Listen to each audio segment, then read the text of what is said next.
एक उदाहरण बताते हैं, कबीर परमात्मा का एक साधक था। हम कैसे साधक हैं, हम भगवान के ज्ञान को अवश्य सुनते हैं लेकिन मनमुखी तुरंत हो जाते हैं। अब वो साधक घर छोड़कर जंगल में पहाड़ पर जाकर बैठ गया और वहां दिन रात भक्ति कर रहा था, साधना करता था। एक दिन वो क्या करता था, वहां से नीचे उतर कर आता था। एक सरोवर था नीचे, थोड़ा पहाड़ से नीचे की तरफ, पहाड़ी पर ही था, बना हुआ था, लेकिन वो और ऊंची पहाड़ी पर रहता था। वहां आकर स्नान करता था और जल भर ले जाता था अपना करमंडल में। एक दिन वो बीमार हो गया, इतना असहाय हो गया कि वो स्नान करने मुंह धो नहीं सकता था, और मुंह धोए बिना वो भगवान नहीं बच सकता था। इस तरह की अपनी अटकल बना रहा था।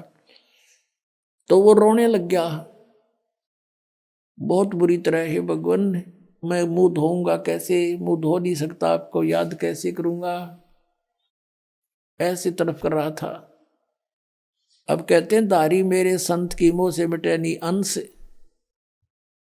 अब उसके लिए परमात्मा ने क्या किया, इतनी जबरदस्त वर्षा कर दी कि पूरी पृथ्वी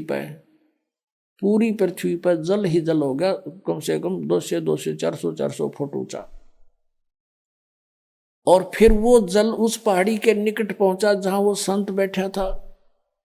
इतना निकट कर दिया वो जल कि उसने ऐसे देखा, अरे जल यहाँ आ गया, अरे वर्षा इतनी अच्छी होगी। और उसने फिर मुंह धोया, मुंह धो के पानी पिया। फिर उसने देखा कि ये तो सब कुछ नाश हो गया, प्रलय होगी। फिर उसको आकाशवाणी हुई कि तेरे लिए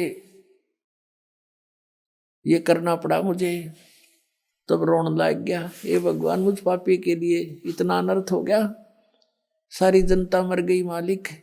कहते उसी एक्शन एज इट इज कर दिया, जो कहते हूं एज इट इज, जैसे जो जहां काम कर रहा था एज इट इज कलम पकड़ी तो कलम में पकड़ा बैठा वहां पर। तो यहाँ के बारे में कहते हैं, मौला थल से जल करे और जल से थल कर देत, साहेब तेरी साहेबी अब श्याम कहूं अक्सवेत।